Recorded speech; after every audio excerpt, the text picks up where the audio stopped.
All right, everybody, welcome back to my YouTube channel here. We're going to be doing a bunch of NFL head coaching profiles because, of course, the Jets are looking for another head coach. Fast forward 2 years later, they're doing it all over again. Hopefully, this time they get it right. My first guest for this NFL head coaching profiles that we'll be doing here on the YouTube page is Peter Panacy. He is a site expert for Niner Noise. And without further ado, let's bring him on. Peter, thanks for taking the time, man. How's it going, Paul? How are you doing today? Well, I'm doing awesome. Of course, you joined us earlier this year for the Jets 49ers game. I'm sure that's one you'd like to forget with all the injuries and everything else. That's really was the story of the Niners season. But why we're bringing you on this time is to talk about one of my favorite candidates that it was official, and it kind of worked out because we talked about this before the Jets officially submitted their request and get that interview later this week. But it's Robert Saleh, the defensive coordinator for the San Francisco 49ers. I guess let's start in the present and we can work our way back.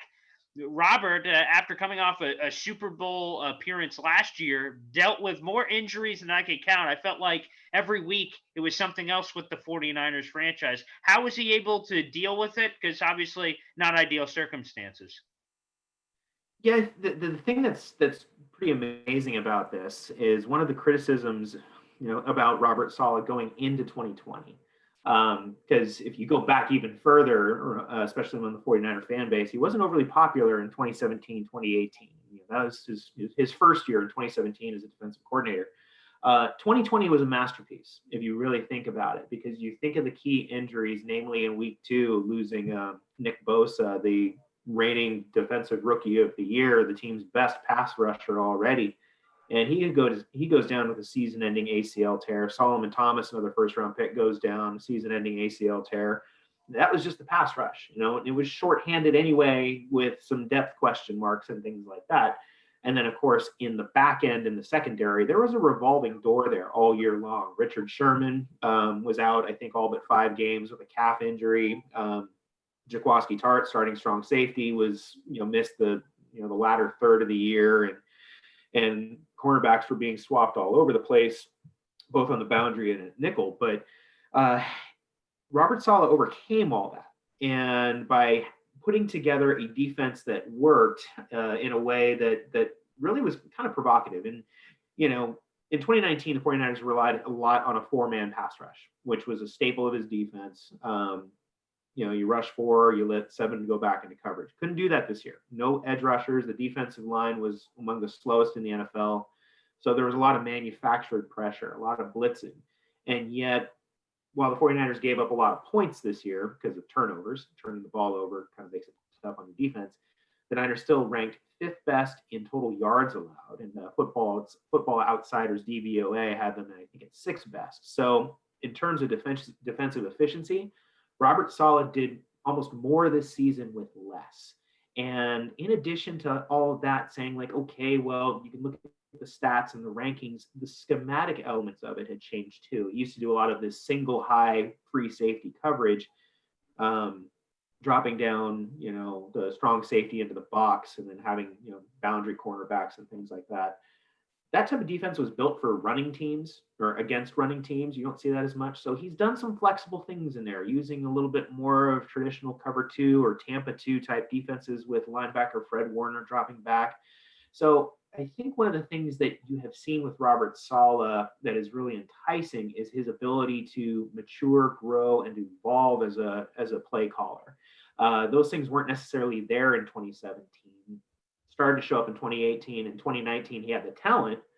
2020, he had to do the work without the talent, and he did.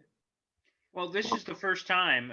Yes, right. This is the first time that Robert Saleh had ever had a defensive coordinator role. Previously, an assistant throughout the college ranks before breaking into the NFL as an intern with the Houston Texans back over 15 years ago. But every coach seemingly has an identity that they want to push. That is obviously more so when you're a head coach. But from a defensive perspective, since 2017, when Saleh was brought in as the DC, what is that identity? What do you want to see there every game day? He's that.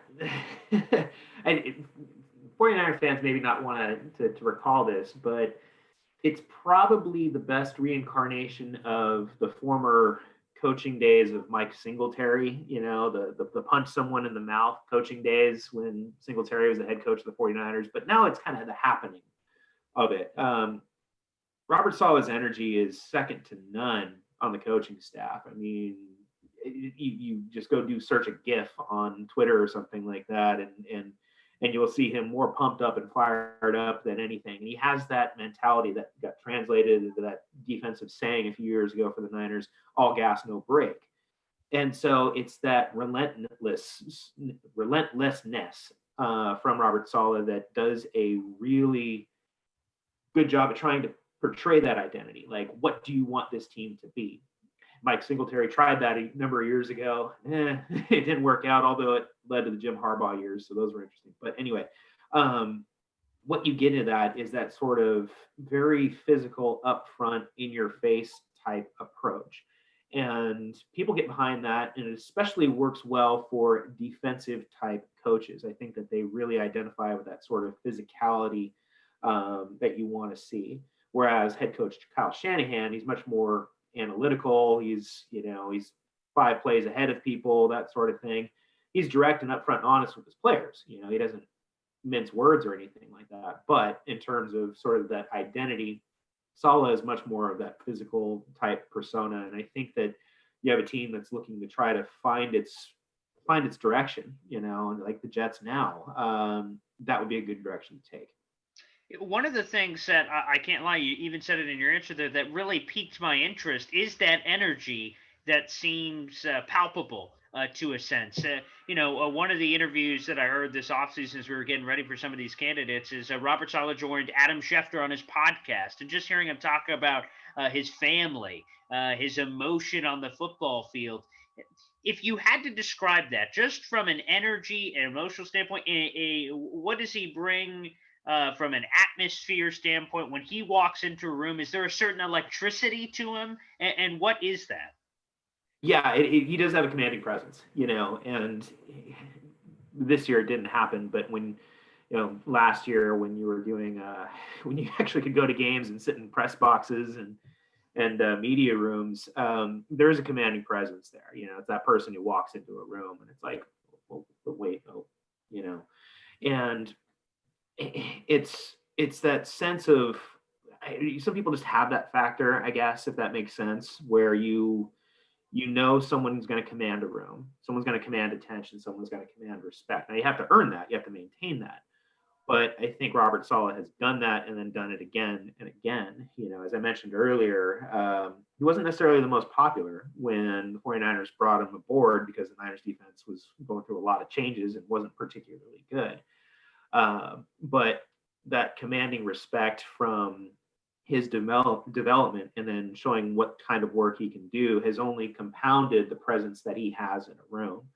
And from everything that I've read and people I've talked to, players, they look up to him. They're like, this guy is a leader, and we want to run through a wall for him, that sort of thing. And even though fan base a few years ago might have complained about him, 2017, 2018, players weren't, and they were like, no, he's got great game plans. We just didn't execute. And that was the theme. So he does have that kind of commanding presence, because obviously when you're talking about being a head coach, it's not necessarily X's and O's anymore. It is, but it's also, hey, I need to get this team going in the same direction, and that's not easy. So, but yeah, I think he's well built to do that. And quite frankly, is he ready to be a head coach? He has, obviously, as I said, he started in college ranks before being in the NFL for the last 15 years for 4 different NFL franchises. But only recently did he get the DC role. But as we know, no head coach path is the same. Not everyone goes through the proper progression of, scout or intern or this or that, and eventually getting just a head coach. But quite frankly, is he ready for it, in your opinion? Well, I'll put it this way. One of the things that I really, really do appreciate about this sort of look at him being a head coach is, it's not the old traditional sort of, gosh, you hired someone who's been a head coach before somewhere else, someone who's 60, 70 years old, and they're head coaches who have had plenty of success with that. Nothing against them, or I'm not talking bad about them, but just let's get someone who's doing this for the first time. Are there risks associated with that? Yes, of course there are. He could flame out after a year or two, just be like, hey, you're a great coordinator, not so much a head coach. Those exist. But at least in terms of taking that, taking that person who's worked his way through the ranks, has been on both sides of the equation, at least just as recently as the 49ers, where you've been on a Super Bowl caliber team and you've been on a team going through a complete rebuild from scratch, literally.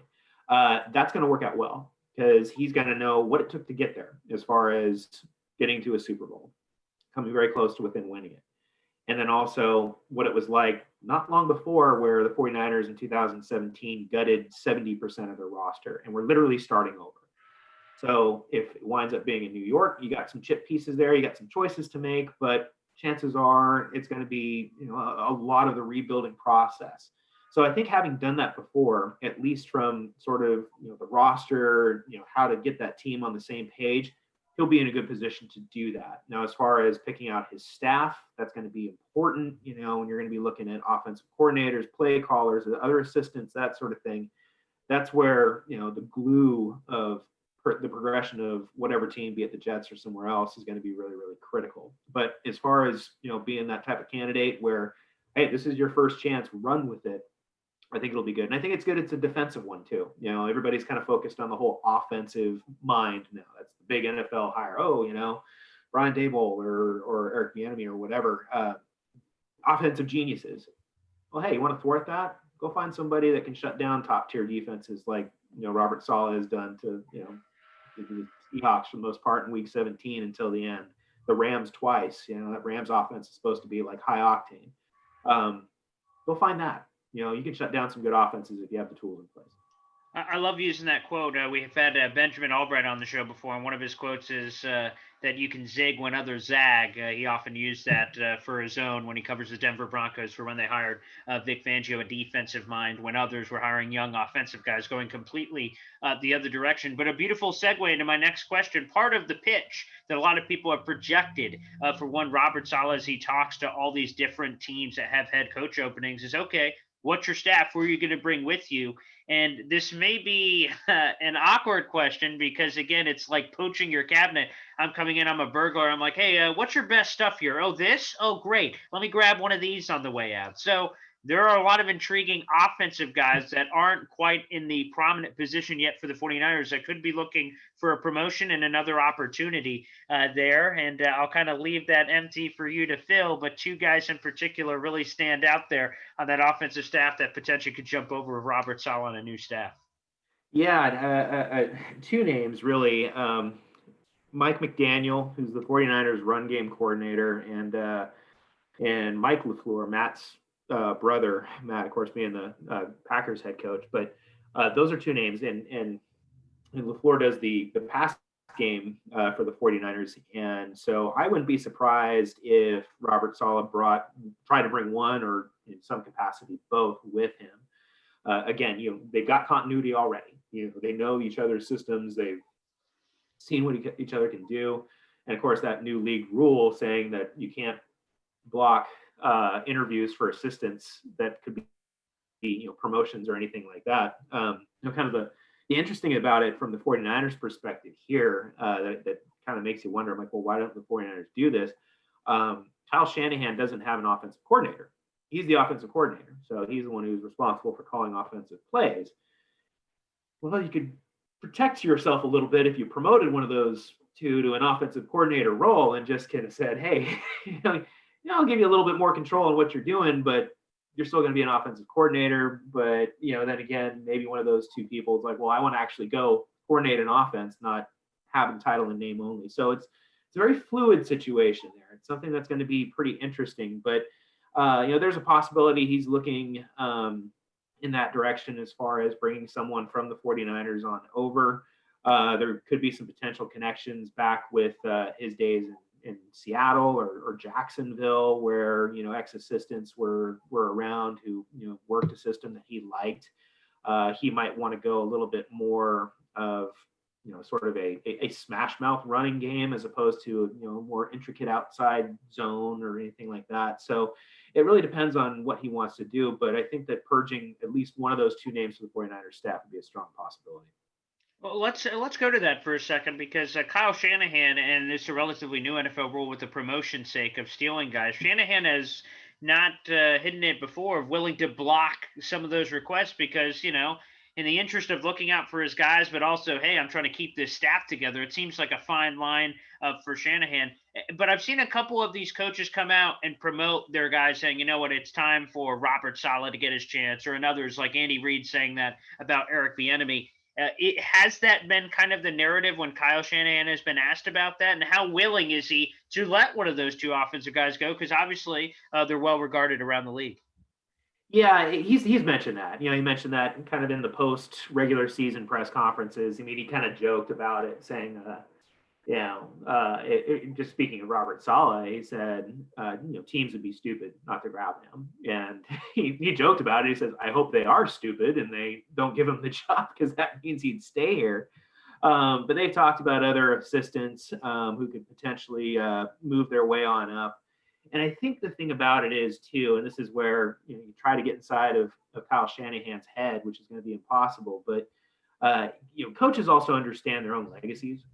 You think about the coaching trees that spur up and eventually just trickle on down. And, 49ers have one of the best in the Bill Walsh coaching tree, and how far that went off and even through until today. And so that type of legacy is always going on. And you saw it with Sean McVay with the Rams, after 2018, it was like, oh, everybody's going to hire a Rams assistant. Now all of a sudden the 49ers, even on a down year, but I think most of the league understands why it was a down year, they're starting to purge 49ers assistants now. So I think Shanahan would be interested in sort of spurring on his legacy.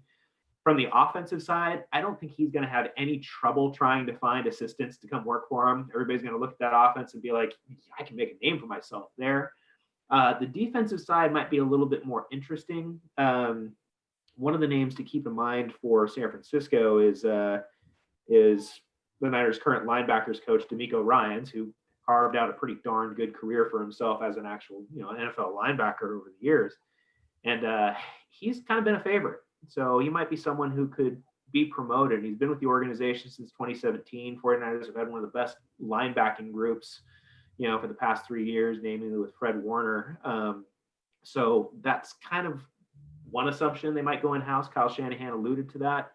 But the defensive side is going to be a little bit where things are a little interesting. People are going to run at Shanahan on the offensive side of the ball. Defense, we'll see. But he might be a name to watch, D'Amico Ryans. Well, let's look at Robert Saleh a little bit more here. So there are two things here. First off, what the Jets have said that they're looking for, both General Manager Joe Douglas and owner for Christopher Johnson have said a CEO type, a guy that could oversee the entire operation, because the Jets have tried the shtick of going with Adam Gase, who's just an offensive guy. We know how that went. And then on the defensive side, just getting a Rex Ryan or a Todd Bowles or something like that. And they just specialize on one side of the ball. And then there's a quote unquote head coach of whatever the other side of the ball that they can't see. Is Robert, and again, I think this may be an impossible question to answer, but I'll just ask it anyway on this side. Do you think that he's capable of overseeing an operation? Because quite frankly, I guess you don't know until he's thrown into the position to get an opportunity to do so. Yeah, I think the only thing that we can basically go off of there is just kind of what other people have said about him, who've been around him in positions to sort of assume that. And, a number of the offensive staff, the 49ers offensive staff and players and everything like that have all been very complimentary and just, this guy's inspiring and can lead. But as we know, I mean, you've seen plenty of head coaches who come in and just, gosh, they're great coordinators, fantastic coordinators. And you think they're going to be fantastic as head coaches. And then just the head coaching side doesn't work. And it's like, well, gosh, like what happened? What went wrong there? So from what you're seeing from the coaching staff, from San Francisco's coaching staff, and from what you've heard from a lot of players, offensive players included, they sure do respect Robert Saleh, and they look up to him and they admire him. They never, it's like this guy's going to be going places. And, even in terms of the fan bases, as I've, mentioned, going back to 2017, we've seen Robert Saleh evolve. And so that would lead me to believe that, okay, you've evolved up to the point where you can be a great defensive coordinator. You've got that fiery personality that literally just, man, I watch you on the sidelines and I want to go run through a wall just here at home because I'm just so pumped up watching you. Granted, antics on the sidelines and being pumped up is one thing, but leading a team's another. But you've seen the evolution, and I think that's going to be the biggest challenge for Robert Saleh. I don't say that in a bad way. I just think, well, here's your next step. Can you do this? And like you said, it's going to be one of these things we'll kind of have to wait and see. But at least based off the evidence so far, I'd say it's pretty good. And what about the interviewing? Because of course, all of these things we say with that personality and his energy and everything, it seems like that would translate well to an interview setting of being able to basically recruit yourself, to pitch yourself, to entice a general manager, to entice an owner to say, hey, take a chance on me. How do you think Robert Saleh will interview? Well, if I'm going to go off Kyle Shanahan's words, he said he's going to ace him. So, from that perspective, I think that the interviews would go well. The press conferences that I've seen and sat in on with him have been, there's an answer for everything. The media answers, I guess I should say, are good. It's like, well, yeah, that's I can't follow up to that. You answered everything that I needed to answer. Things are going to get a little bit more technical when he's interviewing for head coaching jobs, be it in New York or Atlanta or wherever. They're going to be a lot more technical. There might be involved a little bit more scheme or okay, well, what do you want to do as far as your assistants? What do you want to focus on first as far as building a franchise? They'll have a plan, or he'll have a plan for that. I think that he'll take a very, very concise look at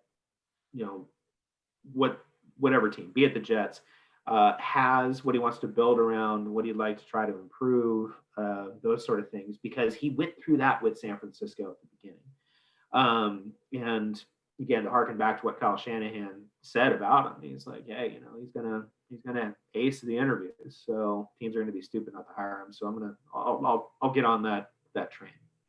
I feel like I'm dreaming the dream of wanting Robert Saleh, because from what everyone has told me, every time I'm like, hey guys, Robert Saleh for the Jets, I think it makes a lot of sense. So like, shut up, Paul. Detroit, Robert Saleh, it's happening. It's a mere formality. He's just walking through these other interviews because Detroit, and we saw the politicians and that report come out before the end of the year. And obviously his family ties, it's hard to ignore all the connections that appear to be there between him and the Detroit Lions. Potentially the Lions obviously haven't offered the job yet, or I'm sure we would be hearing something quite different right now. Is there an opportunity for the Jets or any other team that he has interviewed with so far to take it away from Detroit, or is the Detroit thing just so overpowering that obviously the Lions thing is going to happen?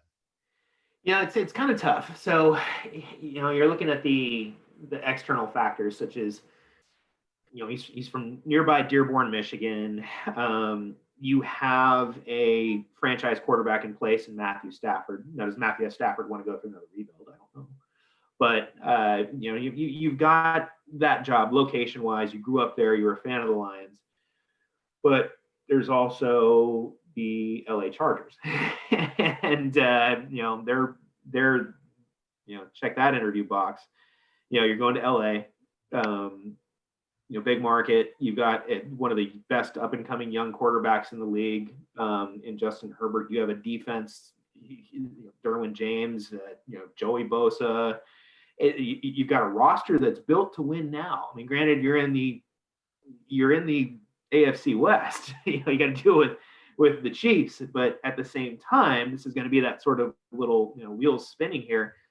Back in the Super Bowl a year ago, the 49ers shut down Patrick Mahomes and the Chiefs for 3 quarters, and that says something. So maybe that's something that the Chargers consider. The Chargers have kind of been one of these underachieving franchises for a long time, but maybe that's a pull away. And I think if you want the best scenario, that might be the place to go as opposed to Detroit. But it depends on what type of challenge he wants to accept and what those third factors are. I mean, you can make the same argument about New York being a great situation too, or the Jacksonville Jaguars, where he's been an assistant before. It's like, hey, high draft picks, that's going to put you in a really good position. You've got some cornerstone pieces in place already. Good markets, and you're going to be in a position where you're going to be given time to do things. I think both the Jaguars and the Jets are going to be pretty patient about how their rosters are developing and building. I don't know that about Detroit. I don't. So those could be some X factors that might keep him from going away from somewhere like the Lions. And if it just kind of been stuck in perpetual okaydom, just like they're always 6-10, 8-8, I don't know if he'll want to go there and see sort of a halfway rebuild or anything like that. So, but I don't know what's in his head yet. He might just want to go back to Detroit. Sure. Just a few more before we get you out of here. This is not Robert's first rodeo, so to speak. He has been interviewed before has interviewed before for head coach openings last year as well. What has he said when in the press conferences he's been asked about, I'm sure it's an awkward thing during the season, because it certainly was a couple weeks ago when he was kind of getting poked and prodded about the Detroit rumor and things of that nature for looking at that. What has he said about his desires about being a head coach and his plan? Because we just heard from Matt Eberflus, the Indianapolis Colts defensive coordinator, who's in the middle of the playoffs and balancing this in the interviews. Robert Saleh is not dealing with that, but Eberflus basically said, hey, I've got an entire binder and portfolios ready. I did during the offseason. Now I'm just worried about this. Again, kind of going back into that preparation thing, but also from Saleh's perspective, what has he said when these kinds of things have been brought up in some of those pressers? Well, the real simple thing, which is what you ideally like to hear from somebody in a position like that, just before the regular season ended, it was literally, hey, you know what? I got a commitment to the San Francisco 49ers right now, and that's what my focus is on. We've got a game upcoming, and games down the stretch, the Niners were eliminated, but they could still impact the playoffs. Kind of helped knock down the Cardinals, in week 16. So like those are the things that were mattering to him. I wouldn't say it's very Bill Belichick-like, but kind of like, we're on to this weekend. A little more energetic than that, but anyway, he was very, very committed to his final roles. Kind of, I won't say hushing the upcoming opportunities that were coming his way. He did acknowledge them. He did mention that his family and friends in Detroit were literally blowing up his phone saying, like, you got to take the Lions job. And he was just like, okay, great. I've got commitments. I'll worry about that this off season. And now it's here, and now he's very busy. One of the good things that's going to be beneficial for both Robert Saleh and the 49ers too is he'll get hired quickly. All these other candidates, the Brian Dabbles, Eric Bieniemys, they're probably not going to get eliminated from the playoffs right away. And they're, it's going to be difficult to interview them, and there's rules in place and all that. So Robert Saleh, as soon as someone is impressed with him, they're going to be like, you're free, you're hired. And what's good for the 49ers from that perspective is, okay, you got some extra time to figure out your staff. If he purges some offensive assistants, or you need to figure out your own defensive coordinator. But, before we reach this point where he's interviewing now, he was pretty just, let me commit on my job. That's the one thing I want to do. And you like that. From a candidate. Well, last one before we get you out of here, and from purging all your coaches, as I'm leaving out the house, how about purging some players? Are there any pending 49ers players that would make sense in a logical place? If he lands in a new place, he'd be like, hey, let me bring some players who are familiar with the scheme. Maybe some leadership that can kind of instill whatever my message and identity will be to the rest of the team. Are there any players that seem to fit that mold? Because I'm sure those cogs have been spinning in 49ers fans' heads when those kinds of coaches leave. Oh, totally. Yeah, no, I think there's 40 49ers free agents of one variety or another. So, there's a number of names I can throw out, but I think probably the one that makes the most sense for everyone would be cornerback Richard Sherman. Everybody knows Richard Sherman, and they'll remember his days from the Seahawks. When he joined San Francisco in 2018, the younger defensive backs on the team quickly referred to him as Uncle Sherm. And he became that mentor role and a leader role. And you're looking at someone who, again, was always in press conference rooms. And I dig through the archives, I don't know how many videos, okay, doing this. But, he was the one that was always speaking up, assuming that role. And, these young defensive backs all touted him as being that tremendous leader. And he'll be, I think, 33 years old next season.